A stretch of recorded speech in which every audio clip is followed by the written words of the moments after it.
So, dahil nandito ka na ngayon sa aking YouTube channel ay mga kaibigan, ay pag-usapan natin ngayon ang usapang tambay. Hindi ko alam ba't pumasok to sa isip ko, no? So, ang pag-usapan natin ay tambay. Bakit nga ba ako tambay? Kasi tapos na ako mag-aral, di ba? Sabi nila, pag graduate ka, okay na yon.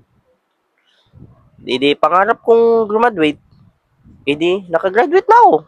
Ngayon, wala na akong magawa. Tambay na ako. Ay, hirap ng buhay, no? So, usapang tambay na yung mga kaibigan, no? Ang una-una dito is, masaya maging tambay. Oh, masaya. Bakit? Ah, masaya kasi kahit anong gusto mong gawin, magagawa mo. Tatawagin ka nga lang, palamunin. Totoo yan, totoo yan. Oh, pero masaya. Oh, kasi punta ka dun sa favorite spot nyo, yung mga tambayanan nyo. Pwede ka dun pumunta. Oh, magsaya ka, mag-inom ka, magbisyo ka. Pero wala akong bisyo. Sapang tambay lang tayo. Ano pa ba? Masaya, di ba? Bakit masaya? Kasi masaya. Oh, hindi ka wala kang problema. Problema mo lang, wala kang pera. Yun lang, di ba? Gusto mong magsaya, magsaya ka. Kasi tambay ka eh. Palamunin ka nga lang. Di ba? Pangalawa is, marami kang oras. Oh, marami kang oras niyan.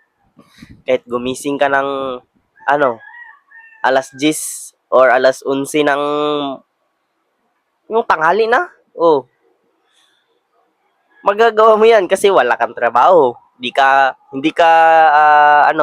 ka gigising ng maaga. Di ba? Totoo, hindi. Totoo yan. Hindi ka gigising na maaga kasi wala kang trabaho. Oh, kaya ka maraming oras. Kaso, palamunin ka sa bahay. Tulad ko. Ang trabaho ko, gumawa ng mga video kahit wala pang sildo. Marami kang oras. Kahit saan po gusto mo pumunta, makakapunta ka dun. Totoo yan. Marami kang oras. Ano pa? Pangatlo, hawak mo yung oras mo. Oo, hawak mo oras mo.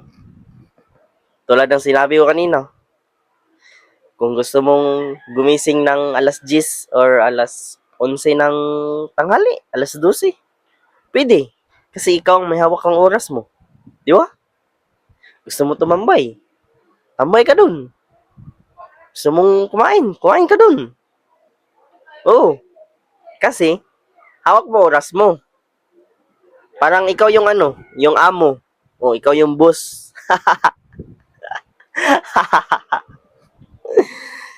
Walang magpipigil sa'yo kasi hawak mo oras mo. Di ba? Totoo hindi. Ano pa? Ay, ito. Pangapat. Yung mga tambay. Walang utang yan. Oo, kasi nanghihingi lang yan. Yung may mga bisyo. Nagpapalibre ng UC. Oo, tsaka sa inuman, walang ambag yan. Ang ginagawa lang nila is yung sila na lang yung bumibili ng ice, ng pulutan, inuutos-utusan, di ba? Walang utang kaysa magtrabaho ka. Oh, magtrabaho ka, may utang ka. Tingnan mo yung may mga trabaho. Nagtatrabaho sila para bayaran yung utang nila. Oo, totoo yan. Yung mga tambay, sila pa yung mga walang utang, di ba? Oh, sila pa yung mga walang utang. Bakit? Nangingi lang sila, nililibre sila. Ganun. Oh. Sila pa mismo yung nakakain ng Ano? 3 beses sa isang araw? Oo. Sila pa mismo nakakakain ng 3 beses sa isang araw. Mm. Pero maganda din maging tambay. May tutulong ka din dito sa diyan sa lugar nyo. Oo. Maganda din maging tambay kasi ikaw yung tambay diyan. Tas may dumating na parcel ng kapitbahay nyo. Di ba? Dumating.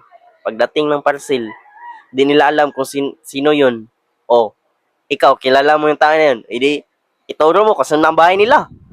Yun din yung maganda sa pagiging tambay. May ambag din sa lipunan. Oo. Ano pa? Masarap at masarap na mahirap. Oo. Masarap kasi tambay ka. Pero mahirap kasi wala kang pera. Yun lang yun. Kaya ang hirap din maging tambay. Kasi wala kang pera. Pero masaya ka. Di ba? Masaya ka. Kasi nagagawa mo yung anong gusto mong gawin. Pero mahirap pag wala kang pera kasi di ka makakatulong sa pamilya mo. Wala kang pambili ng bigas, ulam, sa mga pangangailangan sa araw-araw, di ba?